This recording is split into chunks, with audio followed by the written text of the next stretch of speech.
देखो घर बनाओ तो मुहूर्त का बहुत ध्यान रखो। हाँ, बिना मुहूर्त के कोई भी कार्य जल्दी से नहीं करना चाहिए। आप यदि कर्म कांड पर विश्वास, देखो भक्ति में तो भाव की बात है, पर कर्म कांड में ब्राह्मणों से मुहूर्त जरूर पूछा करो। आजकल तो ऑनलाइन पूजन शुरू हो गए, कौन मुहूर्त पूछे पंडितों से।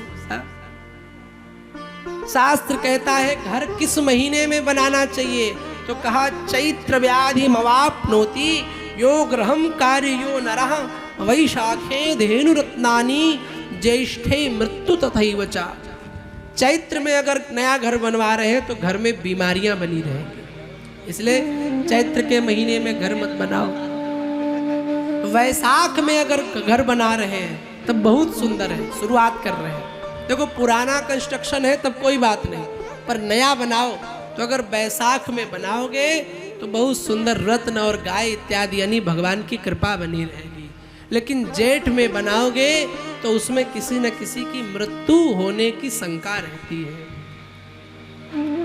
परेशानी ज्यादा आती है। आषाढ़ में बनाओगे तो नौकरों की कमी नहीं रहेगी घर, और अगर सावन में बनाओगे तो व्यापार नहीं रुकेगा, झगड़ा नहीं होगा। और अगर भादव में बनाओगे तो थोड़ा शुभ नहीं है। कुंवार में बनाओगे तो दाम्पत्य जीवन में कला रहेगी, पति पत्नी में झगड़ा होगा। अगर कार्तिक के महीने में घर बनाते हो या नया फ्लैट लेते हो तो सबसे पुनीत है, क्यों धन धान्य की कभी भी कमी नहीं रहती है। अगर मार्गशीर्ष महीने में बनाओगे, कार्तिक के जो बाद आता है, तो कभी भी अन्न की कमी नहीं रहती है। अगर पूस के महीने में बनाते हो, पूस के महीने में, तो पूस के महीने में कोशिश करो कि कोई भी कर्म कांड से जुड़ा हुआ ज्यादा कार्य न करो। ये महीना अच्छा नहीं होता।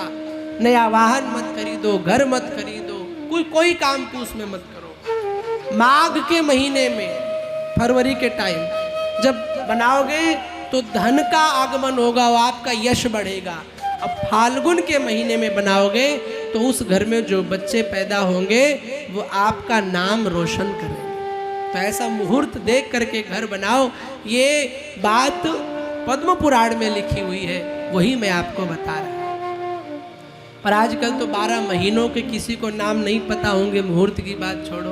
हाँ, अंग्रेजी वाले तो सबको पता, जनवरी फरवरी मार्च अप्रैल मई। हाँ, लेकिन किसी से पूछो माघ के महीने के बाद कौन सा महीना आता है महाराज एकेडमी में पढ़े, सिर खुजलाने लग जाते हैं। अरे भैया, हिंदी आपकी मातृभाषा है, अंग्रेजी पढ़ो पर कब, जब पहले हिंदी के अच्छे जानकार हो जाओ। हिंदी आपकी माँ है, अपनी माँ को छोड़ करके दूसरे की माँ को माँ माँ कह रहे हो, बोलो फायदा मिलेगा? कभी नहीं मिलेगा। अंग्रेजी भी पढ़ो लेकिन हिंदी पर भी ध्यान दो। कई मैया आती कहती महाराज जी मेरा बच्चा बहुत पढ़ा लिखा है, उसको इतना पढ़ा लिखा कि वो हिंदी में तो बात ही नहीं कर पाता, सीधे अंग्रेजी बोलता है। मैंने कहा खाक पढ़ा लिखा है? अपनी भाषा को भी अपनाओ। बच्चों को रविवार, सोमवार, मंगलवार, गुरुवार ये सब भी सिखाओ। 12 महीनों के नाम सिखाओ। अंग्रेजी लाख अच्छी है, ठीक है, लेकिन अंग्रेजी ए फॉर एप्पल यानी फल से शुरू होती है, और जेड फॉर जेब्रा जानवर बना के छोड़ती है, और हिंदी आ से अज्ञानी से शुरू होती है और ज्ञा से ज्ञानी बना करके छोड़ती है। तो हिंदी भाषा की कद्र करो, संस्कृत भाषा सिखाओ। कल एक बच्चे ने थोड़ा सा बोला, आप लोग कितना खुशी से सुन रहे थे। तो क्या आपका धर्म नहीं बनता ऐसे हर गली में बच्चे होने चाहिए? कि आप कर सकते हो, इसलिए बच्चों को कथा में भी लाओ, अपनी संस्कृति से भी जरूर जोड़ो बच्चों को, तभी कल्याण हो सकता है, अन्यथा नहीं।